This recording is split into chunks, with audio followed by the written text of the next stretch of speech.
Hello everyone, welcome back to Grimm's Garage, and today on MOTU Monday, we're looking at another one of the new sketchbook series. You know, the MOTU series, characters based on the sketches before they were ever a figure or a cartoon. So these are based on the origin sketches. And today we're looking at SPIKOR, which, wow, you can see where they were going. But, we're going to look at this packaging first, which is absolutely beautiful. You see reminiscence of what we have here today. And you see stuff, okay, maybe that's part of the sketches. And that's not what our action figure looked like, but that does look closely like our cartoon series from the Filmation figures. Definitely SPIKOR from Filmation series there. So you saw the inspiration there. But yeah, here's basically a full color version of what we're supposed to be getting as figure here today. And that is beautiful. On this other side, I showed you the cartoon series face. Oh, here's more sketch series action. Let's read the bottom first. Inspired by original concept art, Master of the Universe presents sketchbook series featuring figures inspired by the original concept drawings of fan favorite characters before they evolved into final forms of Eternia's greatest heroes and villains. And this back art is absolutely gargantuanly gorgeous. Not only do you have this said SPIKOR, it is featured against the vintage sketch version of that's supposed to be He-Man. He originally looked very classical comic book Conan looking. And in the background, which even intrigues me even further, which I hope they expand on that looks like a vintage man-at-arms swatting at what looks like a big red bear with claws.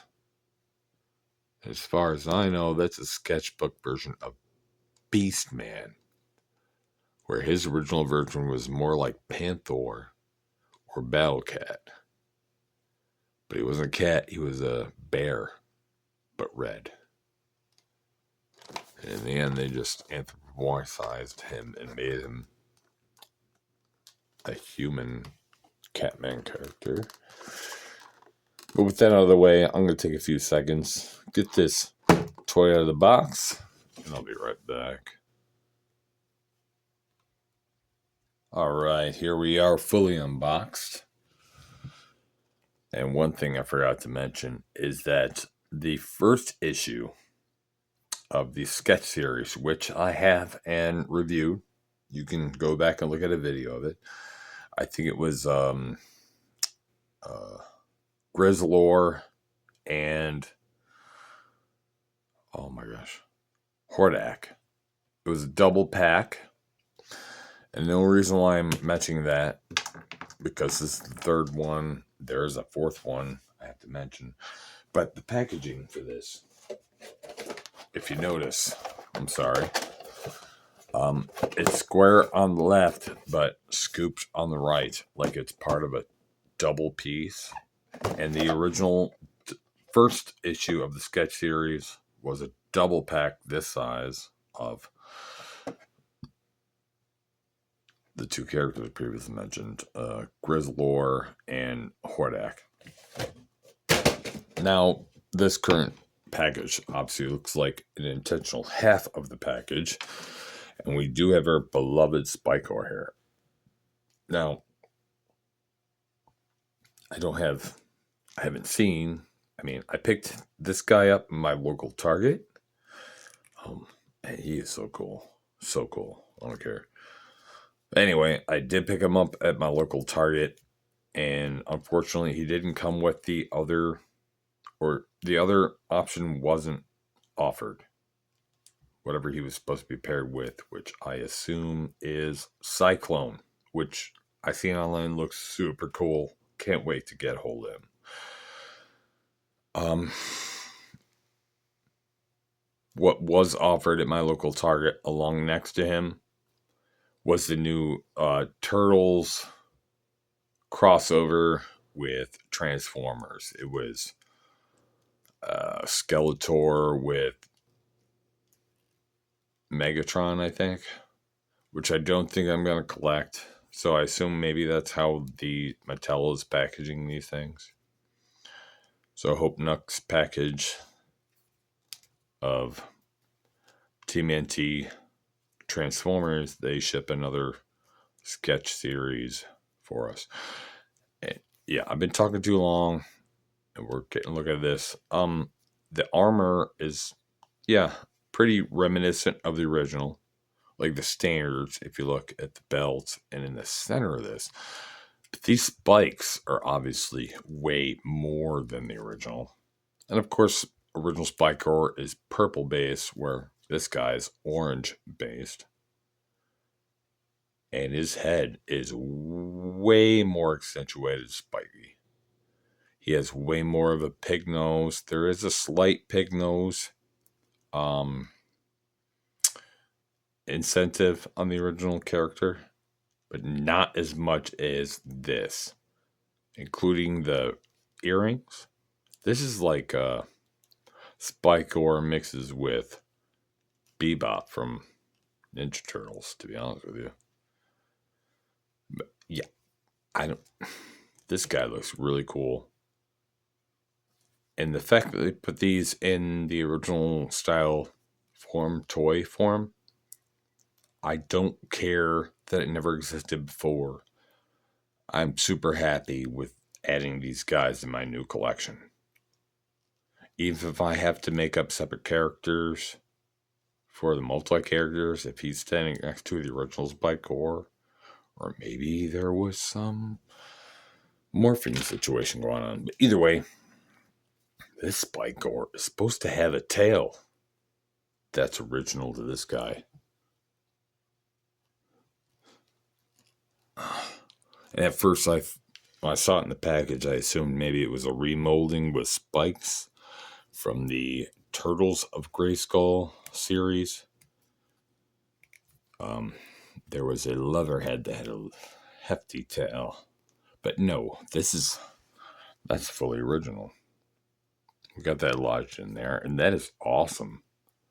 No previous SPIKOR ever owned a tail. That is very cool. And he still has 2 other accessories here. Of course, we've got our mallet here. It's way more detailed and ornate. So we put that in his lodging menacing arm here. But also, he is SPIKOR. Shouldn't he have his traditional weapon here? Sorry. Dropped his mace there. But we're going to take a look at his traditional